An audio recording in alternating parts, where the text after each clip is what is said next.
Hi hello welcome to our channel. నేను మీ Gautami. Present మనతో పాటు జర్నలిస్ట్ నరేష్ ఉన్నారు. ఆయనతో మాట్లాడతాం. నమస్తే నరేష్. నమస్తే గౌతమి. అయితే యాంకర్ శ్యామల గతంలో మనం చూసుకున్నాం. అంటే కొన్ని పొడుపు కథలు అనొచ్చు, లేకపోతే పిట్ట కథ అనొచ్చు. అట్లాంటి కథలు చెప్పి ఈ ఎలక్షన్ టైంలో ఏంటంటే బాగా ఫేమస్ అయ్యారనమాట. అది పాజిటివ్‌గా అవ్వచ్చు, లేకపోతే నెగెటివ్‌గా అవ్వచ్చు. ఆఫ్టర్ ఎలక్షన్స్ తర్వాత మళ్ళీ ఎక్కడా కనిపించలేదు శ్యామల. ఇప్పుడు రీసెంట్‌గా రేవ్ పార్టీ ఏదైతే జరుగుతా ఉందో, ఇందులో కొంతమంది సెలబ్రిటీల పేర్లు వినిపిస్తా ఉన్నాయి. అయితే ఇందులోని సంబంధించి యాంకర్ శ్యామల కూడా ఈ రేవ్ పార్టీలో ఉన్నారు అనైతే కొన్ని మీడియా ఛానెల్స్‌లో రావడం అయితే జరిగింది. ఇప్పుడు రీసెంట్‌గా ఆవిడ ఇచ్చిన ఇంటర్వ్యూలో ఏంటంటే, అసలు నేను రేవ్ పార్టీకే వెళ్ళలేదు. నా పేరు ఎందుకు యూజ్ చేస్తున్నారు? నా ఫోటో ఎందుకు యూజ్ చేస్తున్నారు? అని చెప్పి ప్రముఖ ఛానెల్ మీద ఏంటంటే పరువు నష్ట దెబ్బ వేయడం మీద జరిగింది. సో దీని మీద ఏమంటారు నరేష్? ముఖ్యంగా గౌతమి ఈరోజు అంటే కొన్ని సంవత్సరాలుగా అంటే ఆంధ్రప్రదేశ్ విడిపోయినప్పటి నుంచి ముందు నుంచి కూడా అంటారు ఈనాడు ఆహ్, అలాగే కొన్ని ఛానల్స్ ఈటీవీ, టీడీపీకి సపోర్ట్‌గా ఉన్నాయి. యెల్లో మీడియా అంటారు. సో ఇప్పుడు ప్రెజెంట్ సిట్యుయేషన్ చూసుకుంటే ఏ పేపర్ గానీ, లేకపోతే ముఖ్యంగా ఏ మీడియా గానీ, మెయిన్ స్ట్రీమ్ మీడియా గానీ, డిజిటల్ మీడియా గానీ కంపల్సరీగా ఒక ఛానల్‌కి కమిట్ అయ్యి ఉన్నాయి. హ్మ్. ఒకటి టీడీపీకి ఉంటే ఇంకోటి వైసీపీకి ఉంటది. సేమ్ తెలంగాణలో కూడా అంతే అక్కడ. కొన్ని కాంగ్రెస్‌కి ఉంటాయి, కొన్ని బీఆర్ఎస్‌కి ఉంటాయి. కొన్ని బీజేపీ కూడా ఉన్నాయి. హ్మ్. సో ఇక్కడ ఛానల్స్ వేస్తే ఏ లేకపోతే బి, సి ఒకరికి సపోర్ట్‌గా ఇస్తున్నారు, ఇంకొకరికి వ్యతిరేకంగా ఇస్తున్నారు. ఆ విధంగా అయిపోయినాయి ఛానల్స్. ఎందుకని ఆలోచిస్తే గనక వాళ్ళు అన్ని విధాలుగా వాళ్ళకి అది కూడా సెక్యూర్‌గా ఉంటది. గవర్నమెంట్ వస్తే వాళ్ళకి సపోర్ట్‌గా పనిచేస్తారు. బెనిఫిట్స్ ఉంటాయి. డబ్బులు ఖచ్చితంగా వస్తాయి ఆ పార్టీ నుంచి. లేదు గవర్నమెంట్ లేకపోయినా కూడా ఒక పార్టీకి సపోర్ట్ చేస్తారు. ఆ పార్టీ ఫండ్ ఇస్తది. ఏ విధంగానైనా వాళ్ళకి ప్రాఫిటే. ఇక్కడ ప్రభుత్వంలో ఉన్నటువంటి పార్టీకి సపోర్ట్ చేస్తే పార్టీ పథకాల పార్టీకి మంచి బెనిఫిట్ ఉంటది. ఛానల్‌కి బెనిఫిట్ ఉంటది. ఇక్కడ అపోజిషన్ పార్టీకి సపోర్ట్‌గా ఉంటే ఆ ఛానల్ అపోజిషన్ పార్టీకి సపోర్ట్‌గా ఇంటర్నల్ వండుకుంటాం. బయటికి మాత్రం ప్రభుత్వం పైన పోరాడుతున్నట్టు వాళ్ళు ఫైట్ చేస్తున్నట్టు ప్రజలకు కనపడుతుంది. ముఖ్యంగా తెలంగాణలో చాలా ఉన్నాయి. ముఖ్యంగా తెలంగాణలో తెలంగాణ వచ్చిన తర్వాత ఫస్ట్ తీన్మార్ మల్లన్న ఆ లైన్‌లో ఆ కోవలో ఎంతోమంది ఉన్నారు. సేమ్ ఆంధ్రప్రదేశ్‌లో కూడా అంతే. తెలుగు స్టేట్స్‌లో ఇటు టీడీపీకి సపోర్ట్ ఎన్ని ఉన్నాయో వైసీపీకి కూడా అన్నీ ఉన్నాయి. ఇక్కడ శ్యామల అనే యాంకరు వ్యక్తి వైసీపీకి ఆమె అడ్డగోలుగా సపోర్ట్ చేస్తుందనేది అందరికీ తెలుస్తుంది.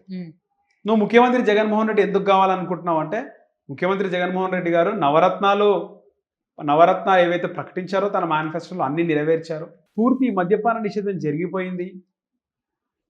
అలాంటి పథకాలన్నీ కూడా నెరవేరిపోయినాయి. గరీబుల బతుకుల్లో వెలుగులు నిండాయి జగనన్న పాలనలో అని ఆమె వివరంగా చెప్పలేకపోయింది. గుడ్డిగా ఏదేమైనప్పటికీ జగన్మోహన్ రెడ్డి గారు ముఖ్యమంత్రి కావాలి. అంటే ఇక్కడ మ్యాజిక్ ఫిగర్ రాకపోయినా పర్లేదని ఒకవేళ యాంకర్ అడిగితే ఏదేమైనా కానీ జగన్మోహన్ రెడ్డి ముఖ్యమంత్రి కావాలంతే. మ్యాజిక్ ఫిగర్ ఎంతో తెలుసో లేదో శ్యామలకు నాకు తెలియదు కానీ జగన్మోహన్ రెడ్డి ముఖ్యమంత్రి కావాలి గుడ్డిగా. ఓకే. అంతే తప్పితే ఆడ జగన్మోహన్ రెడ్డి ఎందుకు గెలవాలి, ప్రజలు ఎందుకు గెలిపేయాలి అనేది మాత్రం శ్యామల చెప్పలేకపోయింది. సో శ్యామల గుడ్డిగా జగన్మోహన్ రెడ్డికి సపోర్ట్ చేస్తుంది కాబట్టి ఏదైతే వైసీపీకి వ్యతిరేక మీడియా ఉంటుందో శ్యామలను ఖచ్చితంగా టార్గెట్ చేస్తారు. మనం చూస్తున్నాం జగన్మోహన్ రెడ్డికి ఎవరెవరు యాంటీగా వెళ్తున్నారో పంచ్ ప్రభాకర్ అనే ఒక వ్యక్తి ఉంటాడు, అబ్రాడ్లో ఉంటాడు. జగన్మోహన్ రెడ్డికి వ్యతిరేకంగా రాగానే ఆయన వాళ్ళని దూషిస్తుంటాడు, తిడుతుంటాడు.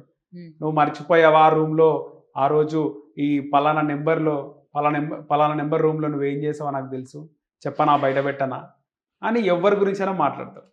అది ఎవరి గురించి మాట్లాడతాడు? జగన్మోహన్ రెడ్డికి యాంటీగా మాట్లాడిన వాళ్ళపైనే, సపోర్ట్గా మాట్లాడిన వాళ్ళపైన మాట్లాడాను.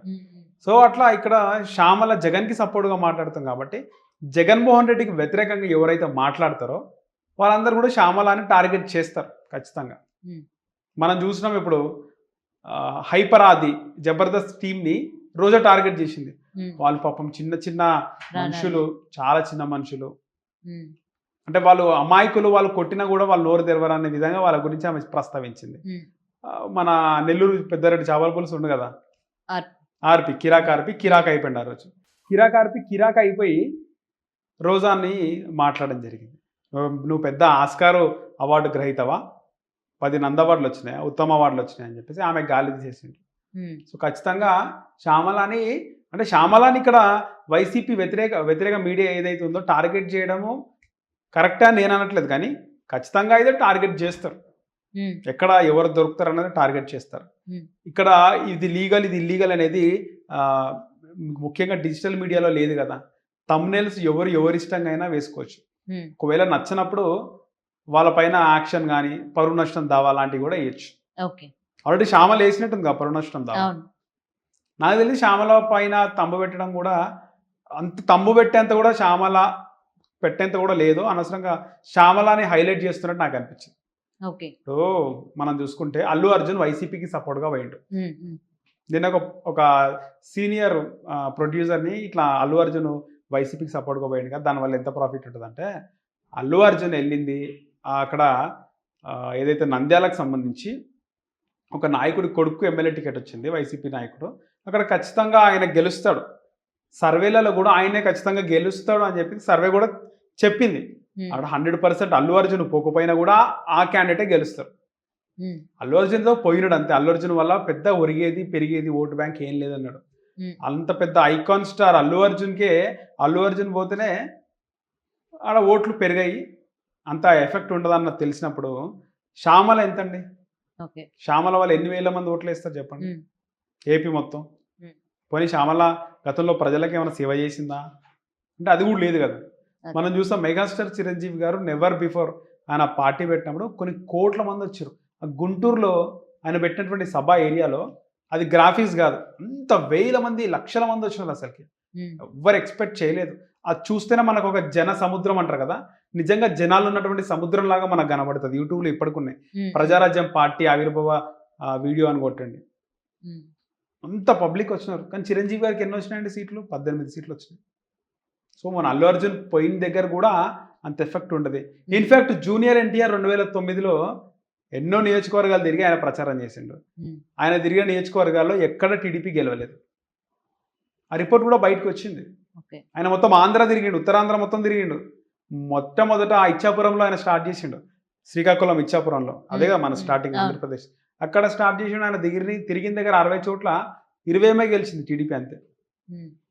అంటే అంత ఎఫెక్ట్ ఉండదు శ్యామల వల్ల. కాకపోతే శ్యామలని టార్గెట్ చేసి కూడా వేస్ట్.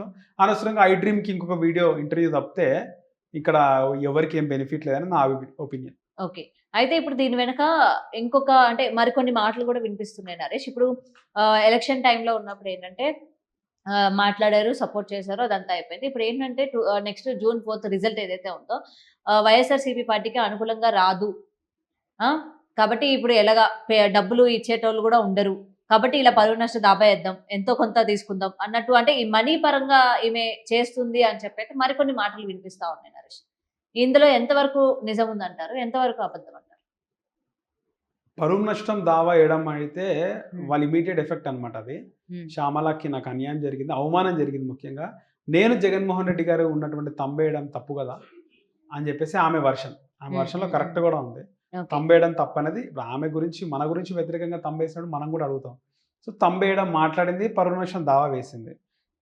కానీ పరువు నష్టం దావా వేసిన తర్వాత అక్కడ జడ్జి చూస్తారు కదా, ఇప్పుడు అక్కడ కోర్టులో వాట్ ఈజ్ వాట్ అనేది ఏది కరెక్ట్ అనేది చూసి డెసిషన్ తీసుకొని ఈమె వేసిన దావాకి అది అప్లికబులా వర్తా కాదా అనేది కూడా న్యాయమూర్తి జస్టిస్ ఇస్తాడు. న్యాయమూర్తి తీర్పు చెప్తారు. అక్కడ ఇక్కడ వేయడంగానే అయిపోదు కదా పని, వేస్తుంది, అది ఇష్యూ వైరల్ అవుతుంది.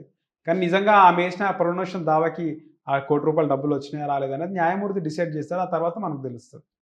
వేయడంలో గొప్పే ఉంటుంది. ఇమీడియట్ ఎఫెక్ట్గా తన పైన తనకు అవమానం జరిగిందని ఆమె వేసింది. తర్వాత ఏందనేది న్యాయమూర్తి డిసైడ్ చేస్తారు. రైట్.